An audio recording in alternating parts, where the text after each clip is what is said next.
Aujourd'hui, nous sommes revenus à Touba après le Magal pour poursuivre le plan d'action du ministère au niveau de Touba. Le plan d'action concerne l'augmentation de la production. Et ça, il y a plusieurs actions qui sont en cours après celle avant le Magal, notamment un forage qui est en cours de réalisation sur Ndindi et qui sera équipé et livré dans quelques mois. En plus de cela, on avait constaté des défaillances au niveau des équipements des différents forages de Touba, notamment les colonnes et les pompes d'exor. Ça aussi, nous avons tenu, avec l'accord du ministre et le soutien du gouvernement, à renouveler ces équipements pour qu'elles soient en adaptation avec le contexte hydraulique de Touba, notamment une eau qui a du fluor et des chlorures. Du coup, nous avons livré aujourd'hui sur Touba un lot de colonnes en inox, en acier inoxydable, qui sont durables dans ce contexte-là et qui pourront équiper 18 forages.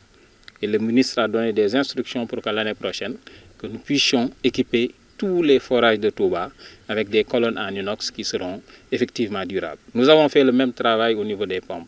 Nous avions des pompes avec des corps en acier galvanisé qui ne duraient pas avec le temps. Donc nous avons dû les changer en pompes avec des corps en acier inoxydable. Cette année, nous avons changé 22 pompes que nous avons introduit sur les 44 forages de Touba. Et dans la même lancée, les instructions vont dans le sens de changer les autres pompes l'année prochaine, les 22 restantes. Donc ce qui nous permettra de garantir une production durable et des interventions moindres au niveau des différents forages. Puisque les ouvrages de Touba subissaient beaucoup de baisses de débit avec une fréquence de défaillance assez élevée. Avec ces évolutions-là, la fréquence de défaillance va largement baisser et aussi les baisses de débit deviendront beaucoup plus rares. Ce même travail est en cours au niveau du stockage. Nous sommes en face du château d'eau de FKB qui sera démoli d'ici la fin de l'année pour des questions de sécurité. Ce travail aussi a été fait dans le cadre des réservoirs de stockage qui ont été livrés à Sam Abdoulatif et Darou Karim. Ce même travail continue au niveau du réseau. Il y a un travail important qui est en cours au niveau du réseau. Les deux plus anciennes conduites de Touba, notamment la fonte grise et l'amiante ciment, qui ont été réalisées avant le lotissement de la ville, sont en cours de mise hors service. La solution technique a été difficile à trouver et nous avons réalisé du géoradar pour déterminer la position exacte puisqu'elle passe sous les maisons. Et actuellement, nous posons de nouvelles conduites pour faire les reports de branchement sur ces nouvelles conduites et nous tamponnons les anciennes conduites. Donc à la fin de l'année, ces deux conduites ne seront plus alimentées en eau. Pourquoi ces conduites sont problématiques? Ces conduites contribuent à baisser le rendement du réseau. C'est des conduites qui ont énormément de fuites. Donc avec le temps, et le fait que aussi le matériau qui ont réalisé ces conduites ne sont même plus adaptés. C'est des matériaux qui sont même plus utilisés pour de l'eau potable. Notamment la fonte grise, l'amiante ciment ne sont plus utilisés. Donc c'était une importante étape de désaffecter ces conduites et de les sortir du patrimoine. Donc ce travail est en cours.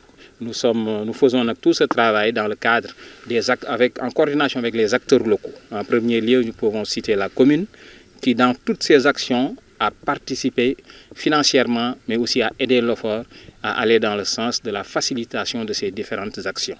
Nous intervenons aussi en coordination avec Touba Ca Kanam, avec Maou Rahmati, qui est le responsable du réseau, mais aussi qu'il est avec l'OFOR, puisque l'OFOR représente l'État, ne peut pas sortir sa main de la gestion du réseau. Même s'il y a des difficultés, il y a des efforts qui sont en train d'être faits et qui auront des résultats bientôt. Voilà. La société civile aussi est représentée à travers RETEP pour aussi que la voix de la population, les voix diverses, soient aussi entendues et prises en compte. C'était le but de cette visite et nous espérons que de mois en mois, avant le prochain Magal, la situation sera nettement améliorée. Les forages qui seront concernés par ces nouveaux équipements sont au nombre de 18, sachant qu'il y en a 5 qui sont déjà équipés. Donc le lot qui sera à équiper l'année prochaine, le lot résiduel sera de 21 forages qui resteront à équiper. Ça aussi, les marchés seront lancés. Ça prend un peu de temps d'acquérir ces matériaux-là. Mais dès que les matériaux seront là, nous allons les installer. Et d'ailleurs, nous avons mobilisé aussi les équipes de l'hydraulique de Kaolack, une grue au niveau de l'équipe de Louga, qui ont rejoint aussi les équipes de Touba, pour qu'en moins de 15 jours, qu'on puisse finir cette opération. Puisque c'est important qu'avant le mois de février, que le réseau, l'infrastructure, le système d'une manière générale soit dans un niveau maximal pour qu'on ait le moins de défaillances possible. Nous travaillons aussi avec la Sénélec pour augmenter la fiabilité de nos protections électriques.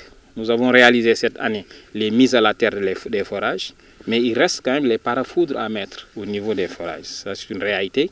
Il y a aussi des stabilisateurs à mettre au niveau des armoires qui éviteront qu'en cas de démarrage répétitif dû à des coupures électriques, qu'on ne puisse pas avoir le grillage des pompes, qu'on perde les pompes.